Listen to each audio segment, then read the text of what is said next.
Hey everyone, it's Fox and JMeowls here with the Games That We're Playing May Edition. And we're going to be running through the games that we've been playing through, as well as some of the games that we are excited to be playing up next. And I'll start off with Persona 3 Reload. I've already done a review on this particular game on the channel here, so make sure you check that out. But it was a really nice breath of fresh air after finishing up Final Fantasy VII Rebirth, which I had mentioned before in our last edition. JMeowls, what are you currently playing right now, though? I'm currently playing on the PS5 the Alone in the Dark. Oh, nice. I think I got at least 5 hours into it. I really enjoy it. I also love how my character is exploring. I picked Emily to start off with, and I really like how it's based off of, like, I don't want to say a haunted house, but I like anything that requires you roaming through a house. I don't know, there's something fun about it and getting to explore, so I really enjoy it. I'm having a lot of fun with it. I'm slowly playing with it because I'm in a reading kick, so I've been reading more books than playing video games, honestly. But each time I'm in the mood to play, I play for like an hour or two at least before going to bed. Nice, and with that being more of a horror type of a genre, I know guys like Rad Bash Gaming, he would love to be able to play that too. And if you're playing Alone in the Dark or you've played it before, make sure you let us know in the comments section below. And for me, another game that I am playing is, I should say, we are playing Sonic Superstars. This is the Switch version, but we've got a digital version on the PS5 that we're playing through because, honestly, the PS5 one is just, it runs a lot smoother. The graphics and everything are much better, and just a really great experience overall for multiplayer. Although, what are your general thoughts with, like, the bosses on this, JMeowls? They're tough. Would you say they're almost tedious? Yeah. Because it's kind of like... I remember Sonic games, you just sort of force your way through on bosses and just get as many hits as you can.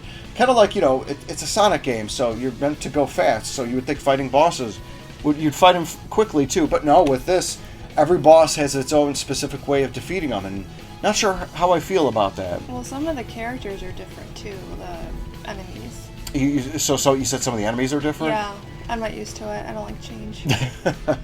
Yeah, and it's a thing where a lot of the... it's nice to be able to play a lot of the different characters, because I think I picked Tails and you picked Amy, so... Yeah, I like that option where you can have... you could choose whoever, and I never played as Amy before, so I thought it was cute to play as a little girl hedgehog. Nice. What about other games that you're currently playing right now? I've been slowly playing Story of Seasons that I recently got for my birthday, thankfully.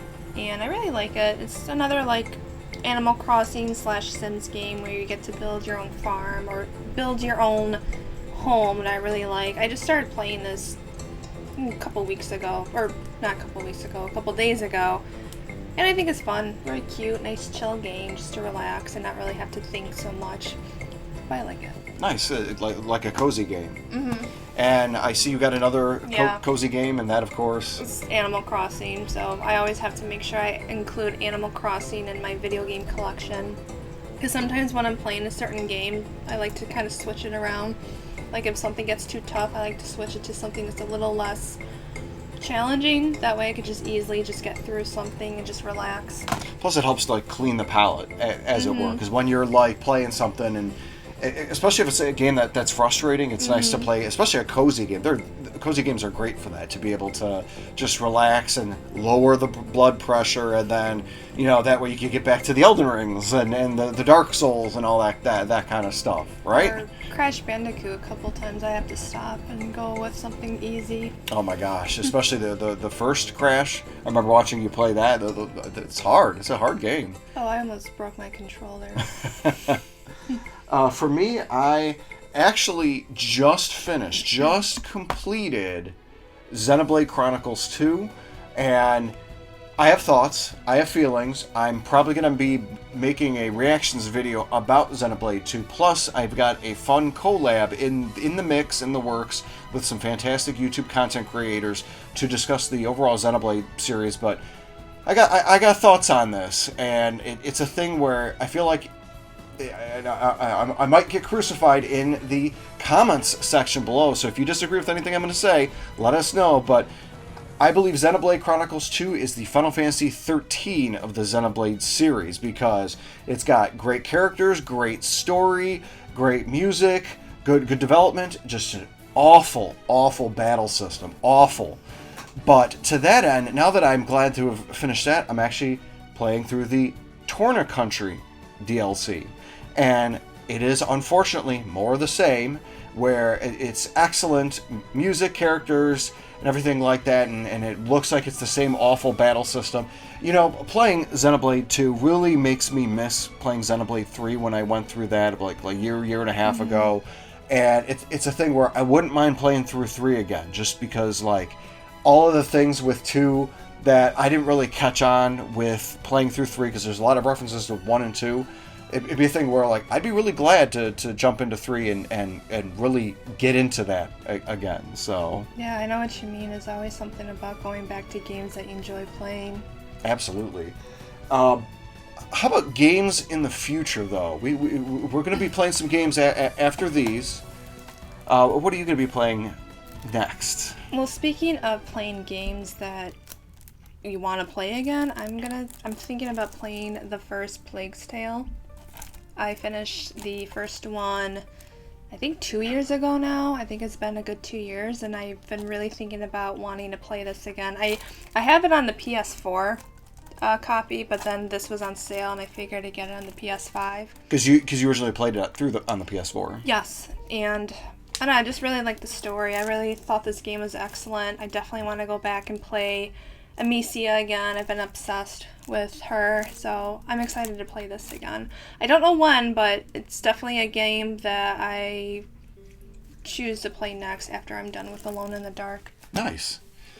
For me, I am thinking I'm going to get into Unicorn Overlord, and this is a strategy game that published by Atlas, which of course is a Sega venture, but the actual manufacturing company, the company apparently went bankrupt when they made and finished this, though thankfully I think over 500,000 copies of it sold within a month of it being released, so they're fine now, and there's already talks of Unicorn Overlord 2 coming, and this is kind of like a tactical RPG with a sort of unique look to it.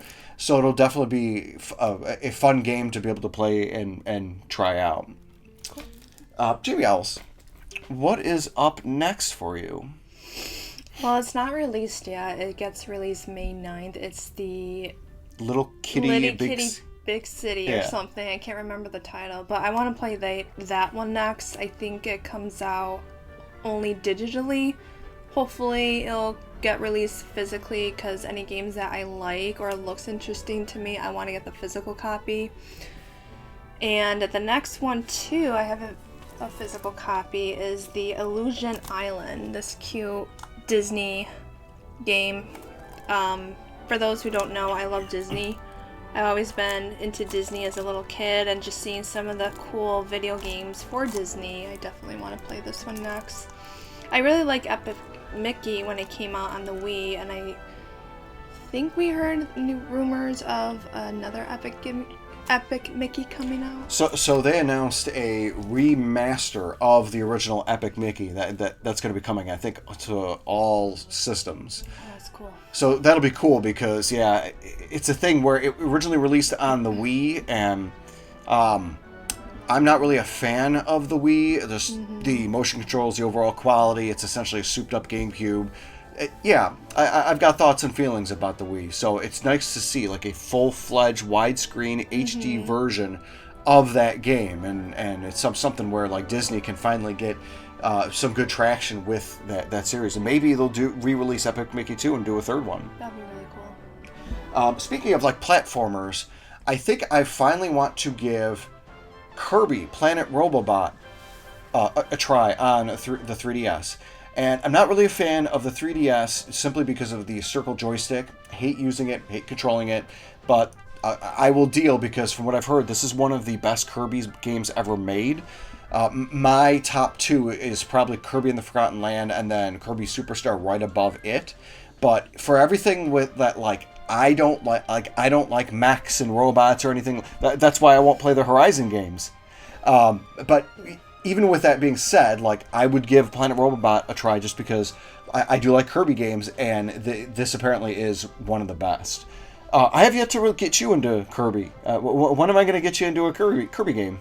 Oh, when I finish these games. I have a huge bucket list, so we'll see. Yeah, I've got almost all of them. So if you ever want to play them, you know where to turn. How about for your last game that you want to play next? Next game I'm thinking is, I know the sticker's covering it, but it's the Tormented Souls. The second one is going to be releasing soon, and this has been on my bucket list for a couple of years now. As for those who don't know, I like all the horror games. I like all the horror survival games, so this one is on my list to play next. I'm currently playing, still in the middle of it, Callisto Protocol. I haven't finished it yet, so I think once I finish that one, I'll move on to another horror game. That's cool. Yeah, it's nice because you and I have a lot of match with a lot of the genres, like for the platformers and everything like that. But where we don't match is the horror genre. I won't do it. Won't get into it. So if you guys know of any horror games that JMeowls should try, let us know in the comments section below. And of course, the Inferno Fox wants to join us here. This, of course, is... She's the mascot. Yep, she is the mascot of the channel. This is Fira, the Inferno Fox. And let us know what games you are currently playing in the comment section below, as well as any recommendations. We'd love to be able to view and check it out. And you can catch JMeowls and myself on Tuesday Inferno casts here on Inferno Fox Gaming. Thanks so much for joining us, and have a great day.